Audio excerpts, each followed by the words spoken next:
ETF index mutual funds నేర్చుకుని stock మార్కెట్లో రాణించాలనుకుంటున్నారా? వెంటనే ఈ నెంబర్కి కాల్ చేయండి.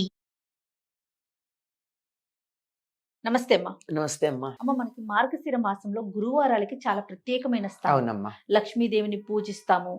మార్గశిర మాసంలో ఇంత విశిష్టత ఎందుకు వచ్చిందమ్మా గురువారానికి? మాసానం మార్గశీర్షోహం అన్నారు భగవద్గీతలో. అంటే అది మాసాలన్నింటిలోకి ప్రధానంగా నేనే అని చెప్పాడు కదా కృష్ణుడు. అంటే కృష్ణుడికి లేక విష్ణువుకి ప్రీతిపాత్రమైందని. అందుకని ఆయనకి ఇష్టమైనటువంటి రోజుల్లో లక్ష్మీ వారాలకి ప్రాధాన్యం ఉంది. గురువారాన్ని లక్ష్మీవారం అంటారు చాలా మంది. లక్ష్మి అని కూడా అనరమ్మా, లక్ష్మీవారం అంటారు. అవునవును, అంతే కదా. ఊర్లలో ఇప్పటికీ కూడా చాలా మంది గురువారం అంటారు, మీరు అన్నట్లుగా లక్ష్మీవారం అంటారు. లక్ష్మీవారం కొన్ని ప్రాంతాల్లో బేస్తవారం ఏదో అంటారు దాన్ని, ఇంకో ఏదో పదం పడతారు. ఏది వాడినా ఇది గురుగ్రహానికి సంబంధించినటువంటిది, గురువుకు సంబంధించినటువంటిది. ఒకనొక సందర్భంలో లక్ష్మీదేవి ఆయనకి సంతానంగా జన్మించిందన్న అర్థంలో కూడా దీన్ని చెప్తూ ఉంటాం. ఎవరికి సంతానంగా? గురువుగా భావించబడేటటువంటి గురుగ్రహం బృహస్పతికి. దీనికి బృహస్పతి వారం అని కూడా అంటారు సంస్కృతంలో. మన లక్ష్మీవారం అంటాం, గురువారం అంటాం. మీరు సంకల్పం చెప్పేటప్పుడు బృహస్పతి వారం అనే చెప్తారు.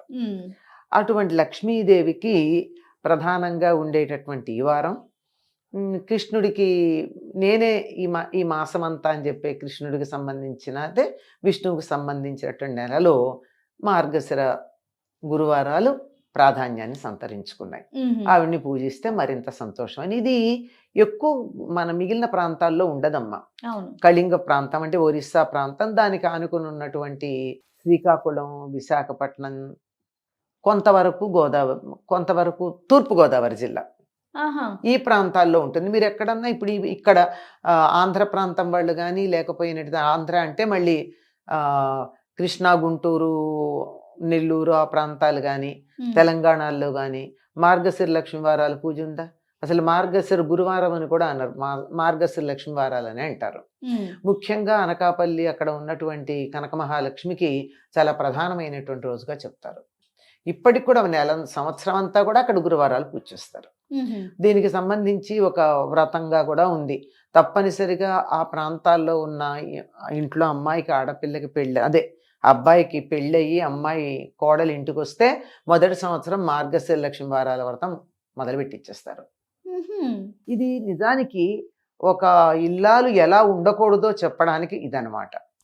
ఇంట్లో లక్ష్మీదేవి ఉండాలంటే ఏమేం చేయకూడదు ప్రధానంగా. అంటే దాన్ని బట్టి ఏం చేయాలో మనం నిర్ణయం చేసుకోవచ్చు కదా. దానికి సంబంధించి చెప్తారు. ఆడపిల్లని లక్ష్మీదేవిలా చూసుకోవాలి. నీ కథలో చిన్నదే లక్ష్మీదేవికి పూజ చేయడం అంటే మామూలుగా పసుపుతో పెట్టేసి వినాయకుడిని అది లక్ష్మీదేవిని పూజ చేస్తారు. పూజ చేసిన తర్వాత కథ చెప్పుకుంటారు. ఈ కథలో ఒక ఆవిడికి ఒక అమ్మాయి ఉంది. ఆ అమ్మాయికి ఏమో తల్లి చనిపోతే తండ్రి మళ్ళీ వివాహం చేసుకున్నటువంటి ఆవిడ సరిగ్గా కఠినంగా ఉంటుంది. తమ్ముళ్ళని ఈ అమ్మాయి బాగానే చూసేది కానీ ఆవిడ మాత్రం సవతి కూతుర్ని తన బిడ్డలాగా చూసుకోలేదు. తిడుతూ, నిందిస్తూ, చీపురుతో కొడుతూ అట్లా అన్నీ చేస్తూ ఉండేది. మొత్తానికి ఆ అమ్మాయికి పెళ్ళయి వెళ్ళిపోయిన తర్వాత వీళ్ళింట్లో దరిద్రం ఓలాడడం మొదలెట్టింది. చాలా దరిద్రం ఉంది. అంటే ఆ అమ్మాయి ఉన్నంతకాలం వేసి వేయకుండా ఉన్నారని కాదు కానీ తినడానికి ఉండేది. ఇప్పుడు అస్సలు లేని పరిస్థితి. అప్పుడు పాపం తెలిసింది, తన తమ్ముళ్ళు, తల్లి, సవత్తల్లిని కూడా తల్లిలాగానే భావించుకుంది. వీళ్ళు ఇలా కష్టంగా ఉన్నారు అని చెప్పి వచ్చి మీకు ఇది పోయే మార్గం చెప్తాను, ఈ దరిద్రం పోయే మార్గం, ఈ 4 వారాలు మార్గశిర గురువారాల వ్రతం అది చెయ్యి పిన్ని, నీకు తగ్గుతుంది అని చెప్తుంది.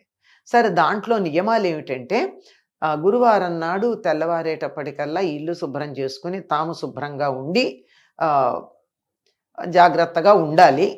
అమ్మవారిని పూజ చేసుకోవాలి. సాయంకాలం భోజనం చేయాలి. ఇది లెక్క. ఉపవాసం ఉండాలి. దానికి శుచిగా ఉండాలి. ఆ నియమాలు, ఒక్కొక్క నియమం ఎక్కడ మనకు తెలుస్తుంది. అలా అంటే మొదటి వారం సరేలే డబ్బు వస్తుంది కదా అని చెప్పి అనుకుని వాళ్ళు అనుకుంటే, ఆ గురువారం పొద్దున్నే ఈవిడ లేచి కూర్చునేటప్పటికల్లా ఏం చేస్తోంది, తెల్లారేటప్పటికి పాత చీరలో కుట్టుకుంటూ కూర్చుంది. ఇంకా వారం పూజకి పనికిరాదు పొద్దున్నే పని చేస్తే. తెల్లారేటప్పుడు చేయకూడదు కదా, అవును ఇవన్నీ దరిద్ర హేతువులు కదా.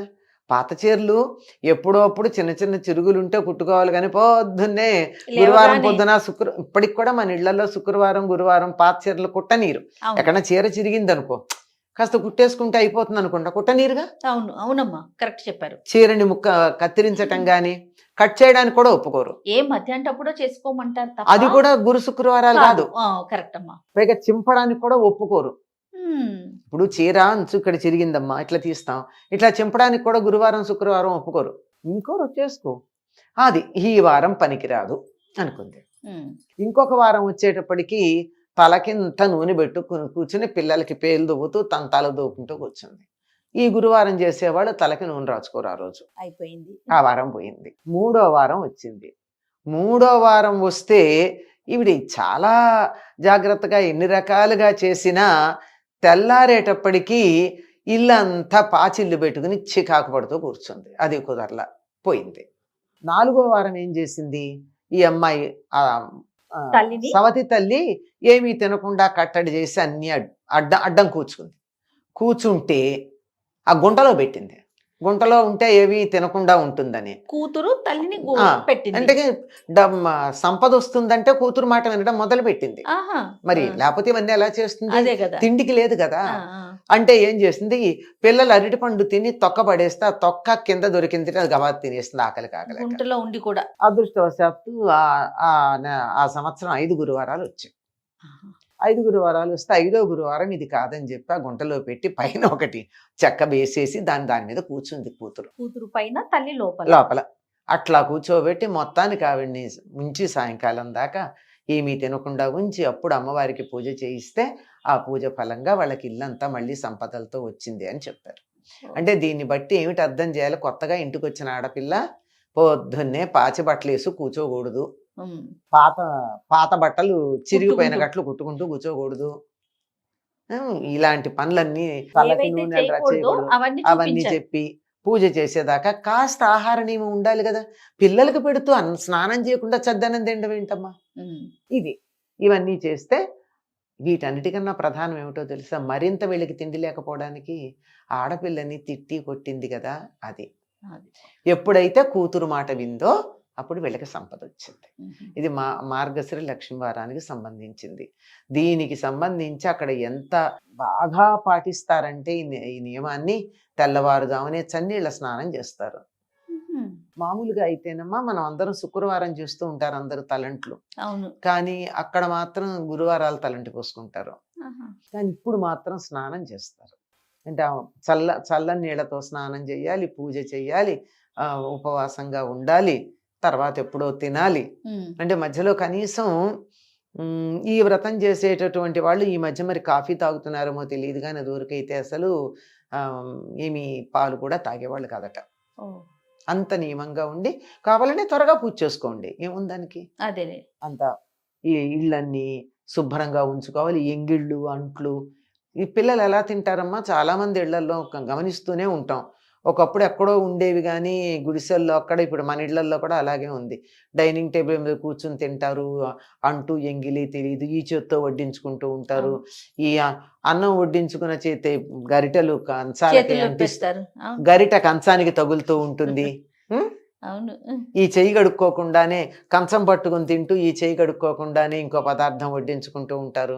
ఇట్లాంటివన్నీ ఉండి మాకు సంపదలు కావాలంటే ఎట్లా వస్తాయమ్మా. లక్షలు సంపాదిస్తూ ఉంటారు కానీ 1.5 అప్పులు అవుతూ ఉంటాయి కదా. సంపాదన కనపడుతుంది కానీ సుఖం కనపట్టలేదు కదా. సుఖం కూడా లక్ష్మిలో ఒకటే కదా.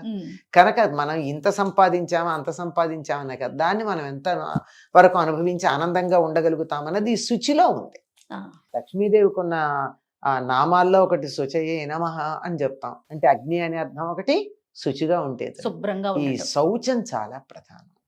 చక్కగా తెల్లవారేటప్పటికల్లా స్నానాలు చేసి తల దువ్వుకొని ముఖాన బొట్టు పెట్టుకునే అవకాశం అలవాటు ఉంటే తల్లో పూలు పెట్టుకుని కళ్ళకు కాటుకు పెట్టుకుని ఉండే ఆడవాళ్ళు గనక ఉన్నట్టయితే ఆ ఇంట్లో సుఖం శాంతి ఉండకుండా ఎక్కడికి పోతాయి.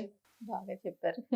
ఈ గురువార వ్రతం సరే ఈ కథ అదంతా చదువుకుంటారు, పూజ చేస్తారు, అది దీని నుంచి మనం ఏం నేర్చుకోవాలని చాలా ప్రధానం. ఏదో 5 ఏళ్ళో 4 ఏళ్ళో ఆ వ్రతం చేసేసి ఉద్యాపన చేసేసుకున్నాము, అయిపోయింది అయిపోయింది, వ్రతం మళ్ళీ ముగించాం. మేము యథాప్రకారంగా నిద్ర లేవంగానే పాచిమొహంతో బ్రెడ్ తినేసేస్తాము, లేదా ఆమ్లెట్లు వేసేసి గురువారం నాడు పిల్లలకి పెట్టేస్తాము, వాళ్ళు ఇక్కడ అక్కడ పోస్తారు, ఏం పర్వాలా, తర్వాత ఎప్పుడో తుడుచుకుంటాము అని ఇళ్లలోకి లక్ష్మీదేవి రమ్మంటే ఎట్లా వస్తుంది? కనీస జాగ్రత్తలు మినిమం పాటించాలి మినిమం కదమ్మా. అమ్మ శుచి. శుచిగా. అన్నిటికన్నా లక్ష్మీదేవి తాను ఉంటానని చెప్పిన ప్రదేశంలో శౌచం చాలా ప్రధానం. శారీరకమైన శౌచం ఉండాలి, ఇల్లు శుచిగా ఉండాలి, వీలైతే మనసు కూడా శుచిగా ఉండాలి. ఖచ్చితంగా.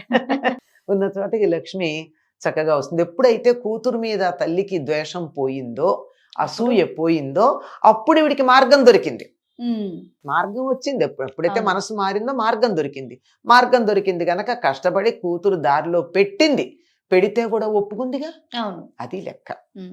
ఇది ఒక వ్రతం చేశామంటే దానివల్ల మనకేమిటి ప్రయోజనం అన్నది ఆలోచించుకోవాలి. చాలా విశిష్టంగా చేసుకుంటారమ్మా గోదావరి జిల్లా, తర్వాత శ్రీకాకుళం, కొంచెం అంటే ఒరిస్సా ప్రాంతం మార్గశిర గురువారాలంటే అబ్బో చాలా చాలా విశేషంగా అద్భుతంగా ఉంటాయి. చేస్తారు. చాలా చేస్తారు. కనక మహాలక్ష్మి అమ్మని బాగా కొలుస్తారమ్మా. మన అనకాపల్లి అంటే ఆవిడ కనక మహాలక్ష్మి, అవును. ఆవిడ ప్రత్యక్షంగా ఉంటుంది. ఎందుకంటే ఆవిడ నాకు పైకప్పు వేయొద్దండి, ఎన్నిసార్లు వేసినా పడిపోయిందిగా. ఆహాహా. ఇది వృత్తం అమ్మా. ఇప్పుడు ఉంటుంది, వెళ్ళి చూడొచ్చు కనక మహాలక్ష్మిని. ఆహా. అక్కడ అమ్మవారి గుడి ఉంటుంది, అవును. గుడిలో పైన కప్పు ఉండదు అమ్మవారికి. ఆహా. అయ్యో అమ్మవారికి ఎండ తగులుతోంది, వాన పడుతోంది అని కప్పు వేసే ప్రయత్నం చేస్తే అది ఎక్కడ ఎప్పుడూ సఫలం కాల. అలాగే ఉండడం ఇష్టం ఆవిడికి, నేను ఇలాగే ఉంటానంది, ఆనందంగా ఉంది. ఆ కనక మహాలక్ష్మి అనుగ్రహం లేనిదే మాకేమీ జరగదు అనే గొప్ప విశ్వాసం ఆ ప్రాంతం వాళ్ళందరికీ ఉంటుంది. అవును. అలా మహత్తు కలిగినటువంటి అమ్మవారని చెప్తారు. ఈ విధంగా మన మార్గశిర గురువారాల్ని లక్ష్మీ వారంగా కూడా చెప్పుకుంటాము. అసలు మామూలుగా ఉన్న లక్ష్మీ వాళ్ళు వారం కూడా అంటారు. అవునవును. అసలు వాళ్ళు మార్గశిర గురువారం వ్రతం అని చెప్పరమ్మా, ఆహా. మార్గశిర లక్ష్మీ వారం వ్రతం అనే అంటారు. ఓ. లక్ష్మీప్రదం. లక్ష్మి అంటే డబ్బే కాదు, సుఖం, శాంతి, ఆనందం, సంతోషం, ఆరోగ్యం, ఆయుర్దాయం, ఇవన్నీ లక్ష్ములే. ఇవన్నీ ఇస్తుంది అలా. అమ్మ తాంబూలం ఇచ్చుకోవటం అలా ఏమన్నా చేస్తారా? ముత్తైదువులు పిలవటం ప్రత్యేకంగా ఏం లేదు, భాగంగా ప్రత్యేకంగా ఏం లేదు. ఇవ్వచ్చు కదా.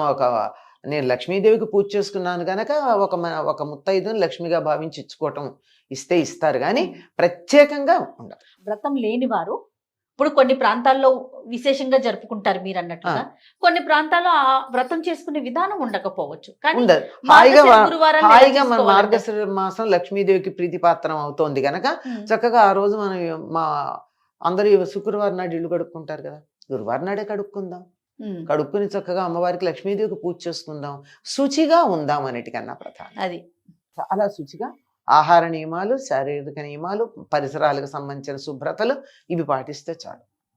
చేత అయితే లక్ష్మీ అష్టోత్తరం చదువుకోండి, లక్ష్మీ సహస్రనామం చదువుకోండి, శ్రీ సూక్తంతో పూజా విధానం చేసుకోండి, కుంకుమార్చన చేయండి, చేసిన సంతోషం.